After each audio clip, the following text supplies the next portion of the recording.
Did I just invent a whole new foraging feeder?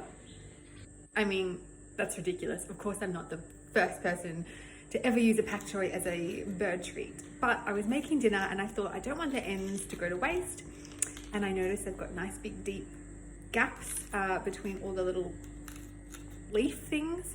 And I thought, hey, let's just put some treats inside and see if the birds like it. And yeah, they liked it. So yeah, Pak Choi. Next time I would give the base a good rinse out because I did notice there's some dirt in there and I don't know what it's been grown in, if there's any potting mix or fertilizer in there. So yeah, give them a good rinse. They work really well. Some say Pak Choi. I say pack of joy.